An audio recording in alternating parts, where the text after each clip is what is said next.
Labadiena, gerbimi olimpinio mėnesio dalyviai. Mano vardas yra Artūras Sujeta, aš esu biomedicinos mokslų daktaras, o taip pat buvęs sportininkas, kuris ypatingai domisi jėgos sportu.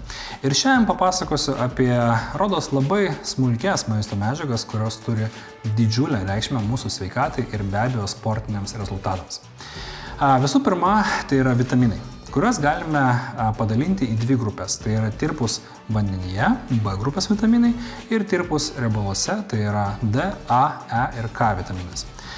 Visų šių vitaminų žmogus turi gauti kasdien su maistu. Tai yra labai svarbu, jie atlieka daugybę skirtingų funkcijų, padeda turėti stiprią imuninę sistemą, apsisaugoti nuo kai kurių lėtinių ligų. Ir dabar, tarkime, mes žinome, kad gripas, peršalimo lygos ir panašiai, visą tai gali sugadinti sportininko rezultatus, nes neleisiam tinkamai treniruotis, atlikti tam tikrų užduočių.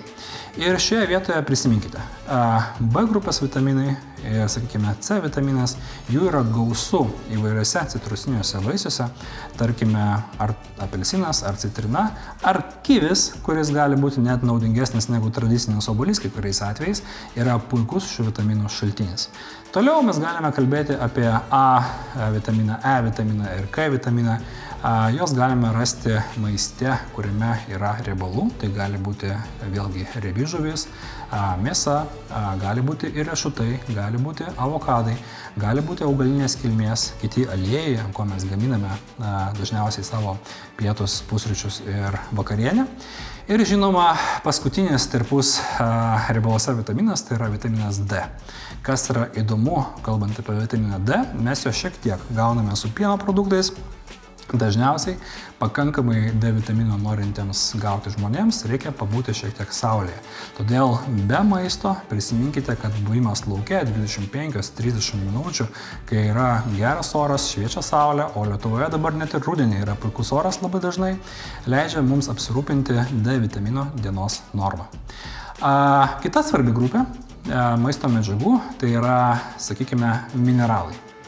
Mineralai yra labai įvairūs, pagrinde mes žinome keletą, kurie yra labai svarbus sportuojantiems žmonėms, tai yra kalis, magnis, natris, paprasta druska. Šios mineralus mes labai dažnai eikvojame, sakykime, labai greitai, tuomet, kada sportuojame, pavargstame, prakaituojame, su prakaitu pasišalina tie mineralai. Ir savaime suprantama, juos reikia atstatyti. Dalį mineralų mes galime gauti labai lengvai, vartodami pakankamą kiekį vandens. Vanduo yra labai svarbus. Ne ką mažiau svarbus negu sveikatai palankus maistas. Vandenyje taip pat gali būti natrio druskų, tai gali būti mineralinis vanduo, nebūtinai gazuotas, bet tai yra puikus pasirinkimas po sporto, norint atgauti prarastus mineralus. Taip pat, sakykime, toks maistas kaip įvairių rūšių mėsa, daržovės, saldžioji bulvė, ką norėčiau tikrai išskirti ir pabrėžti, saldžioji bulvė turi labai daug vitaminų, labai daug reikalingų mineralų ir yra saldybei skani. Todėl ją pasirinkti ir vartoti 2-3 kartus per savaitę aš tikrai rekomenduočiau. Todėl prisiminkite, kalis, magnis ir natris labai svarbus mineralai, šalia jų yra daugybė kitų vaišių įvairiausių.